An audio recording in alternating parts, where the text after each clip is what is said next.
Assalamualaikum warahmatullahi wabarakatuh.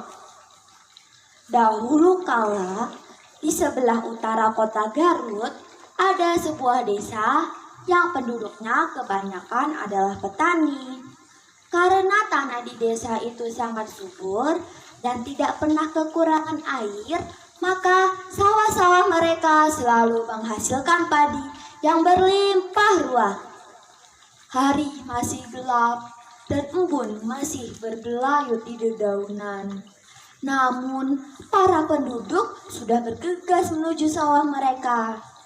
Mereka menuai padi yang sudah menguning dan menjualnya kepada seorang tengkulak yang bernama Nyai Endit. Nyai Endit adalah orang terkaya di desa itu. Rumahnya mewah, lumbung padinya sangat luas. Dan bukan dengan sukarela, para penduduk terpaksa menjual hasil panennya kepada Nyai Endit. Mereka terpaksa harus menjualnya dengan harga yang murah, kalau tidak ingin berurusan dengan centeng-centeng suruhan Nyai Endit. Wah, bagaimana ini? Aku sudah tidak tahan dengan kelakuan Nyai Endit. Kapan ya nasib kita berubah? Kenapa ya Tuhan tidak menghukum si Lita Darat itu? Shh, jangan kenceng-kenceng atuh. Nanti ada yang dengar. Kita mah harus sabar. Kan Tuhan tidak pernah tidur. Sementara itu, Nyai Endit sedang memeriksa lumbung padinya. Barja, hei, apakah kalian lihat Barja? Di mana ya Barja? Barja, bagaimana? Apakah semua lumbung padi sudah dibeli? Beres, Nyi. Silahkan diperiksa lumbung padinya, Nyi. Hahaha. Sebentar lagi mereka akan kekurangan padi dan akan membeli padiku. Aku akan semakin kaya. Hahaha. Akulah penguasa desa. Akulah orang terkaya. Hartaku, kekayaanku berlimpah. Hahaha. Benar saja, beberapa minggu kemudian para penduduk sudah mulai kehabisan beras. Bahkan sudah ada yang menderita kelaparan. Aduh Pak, bagaimana ini Pak? Persediaan beras kita sudah mulai menipis. Kita terpaksa harus membelinya kepada Nyai Endit. Kata tetangga sebelah, Nyai Endit menjualnya 5 kali lipat, Pak. Bagaimana ini, Pak? Ya Tuhan, tolonglah kami. Di suatu siang yang panas terik, dari ujung desa nampak seorang nenek tua yang berjalan terbungkuk-bungkuk.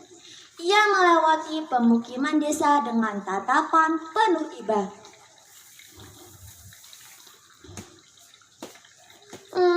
Kasihan sekali pada penduduk di desa ini. Mereka menderita hanya karena kelakuan satu orang saja. Sepertinya hal ini harus segera diakhiri. Nenek itu pun menuju seorang penduduk yang sedang menumbuk padi. Permisi, Nyi, apakah saya boleh numpang tanya? Iya, Nek, ada apa ya? Di manakah rumah orang terkaya di desa ini? Oh, maksud Nenek rumah Nyi Endit. Memangnya Nenek ada perlu apa? Aku hanya ingin meminta sedekah. Percuma saja. Nenek pasti tidak bakal dikasih. Kalau Nenek lapar, Nenek boleh makan di rumah saya kok. Tapi seadanya saja ya, Nek. Tidak usah, Nyi. Aku pengen tahu reaksinya kalau ada nenek-nenek yang minta sedekah. Oh iya, tolong kamu beritahu kalau sebentar lagi akan ada banjir besar. Apa? Banjir besar? Nenek bercanda ya? Mana mungkin ada banjir di musim kemarau ini?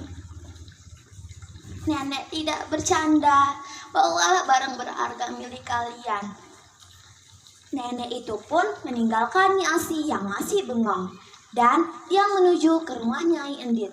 Setibanya di rumah Nyai Endit, "Hei pengemis tua, ada perlu apa kamu di sini?" "Saya hanya ingin minta sedekah, walau hanya dengan sesipap nasi."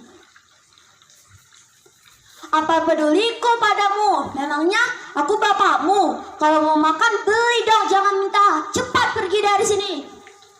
Tetapi nenek itu tidak pergi. Dia malah memanggil Nyai Endit. "Endit, keluarlah. Nyai Endit." "Aduh, panas-panas. Kok ada yang manggil sih? Orang lagi makan juga. Hei pengemis tua, ada perlu apa kamu di sini?" "Aku hanya ingin meminta sedekah. Sudah 3 hari saya tidak makan." "Apa peduliku padamu? Memangnya aku ibumu? Kamu makan beli dong, jangan minta. Cepat pergi dari sini sebelum saya suruh centeng-centeng mengusirmu."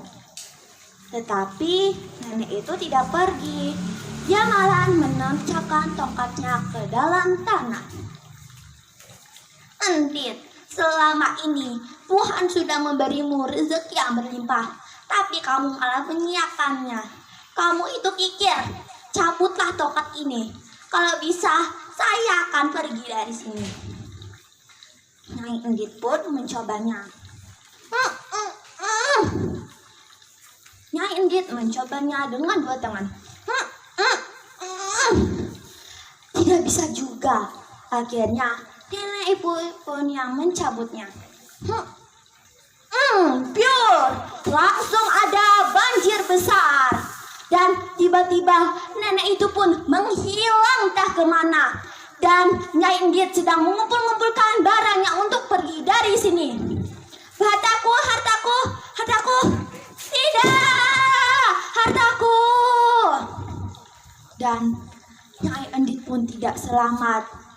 Dia tenggelam dengan hartanya karena air bah yang cukup deras. Di sini terbentuk danau yang kecil. Para penduduk menyebutnya dengan Situ Bargendit. Situ berarti danau dan Bargendit berasal dari kata endit. Teman-teman, hikmah dari cerita ini adalah kita harus membantu orang yang sedang kesusahan. Dan keserakahan pada harta kita akan mencelakakan diri kita sendiri. Sekian dari saya. Wassalamualaikum warahmatullahi wabarakatuh. Salam literasi.